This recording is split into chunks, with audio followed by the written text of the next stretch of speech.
Okay, so I know I said I was going to do a bunch of build videos. I decided I would do a before and an after video because, well, I just had too much fun putting this one together. You know, I'm used to doing the Gaui 200s, and this one went together fairly easily. It was quite a breeze. Just a quick overview.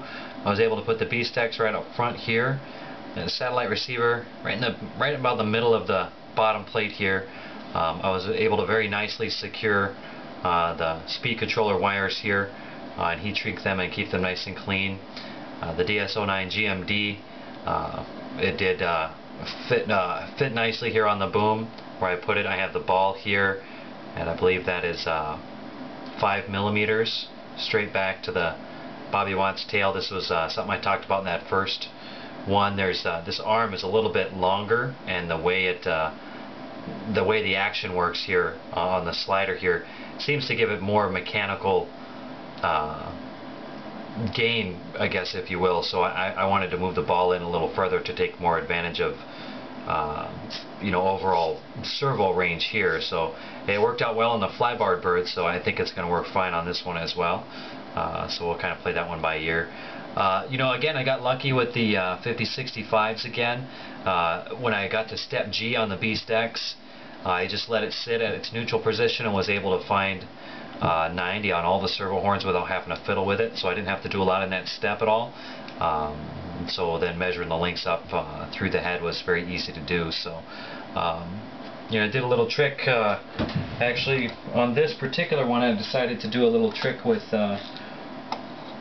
doing pitch. I used my cell phone here, and I had a piece of carbon fiber that I kind of got spirited away from an old tail fin from my Gaui 550, and I just bolted that on one of the grips, and then two-sided taped this guy right on there, and it worked perfect.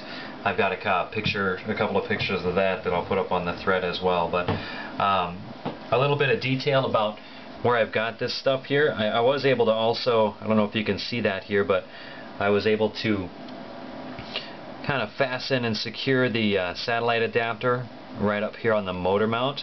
I know that you know, they're pretty dainty, so you know, whenever I install them, I did it on my 550 as well, and on the T-Rex 250 build I did for OCFly. I did what I could to get this nice and secure so that all of these connections, there wouldn't be a reason for them to be coming undone or anything like that.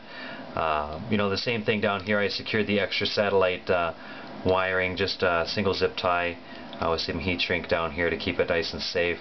What I did up front here was I ran all the servo wires through the frame in between the servos here, and I dropped them right around this mount.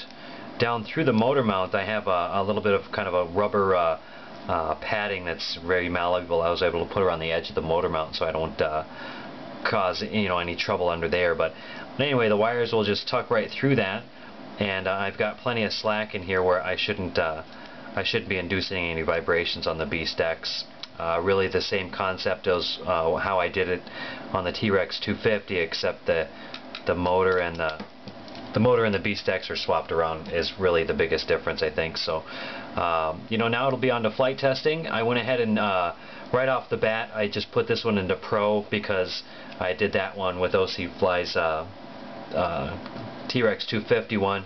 He's more of a sport flyer, and that is actually working really well on that one, so I'm going to try it on this one here.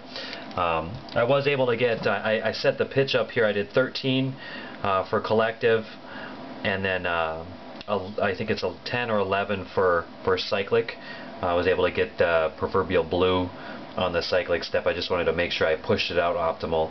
Again, like I said on the long BeastX video, it doesn't mean I'm going to use all 12 degrees of cyclic pitch all the time. It just means that that's optimal for, you know, 3D performance if you want to take this bird to 3D. So you know, I've got the Bobby Watts tail on the back here.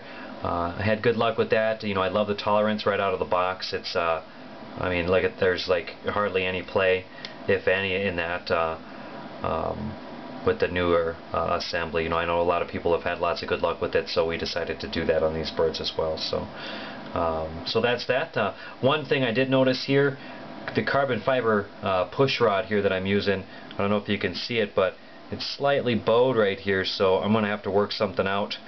This mount here, this seems to be rubbing on the bolt here for the mount, so if I can run that in the other direction, that might work. Otherwise, maybe drop a small shim or spacer on both these balls to just drop the whole push rod down to give this room. If I can't make it work, I'm just going to get rid of this guy and put the plastic one back on.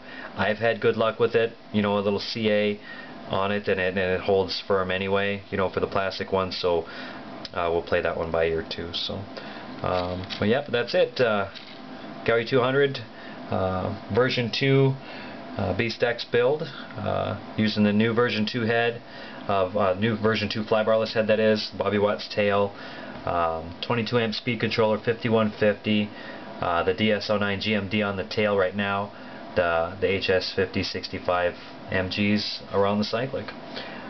Thanks for watching my videos, and stay tuned for some flight reports.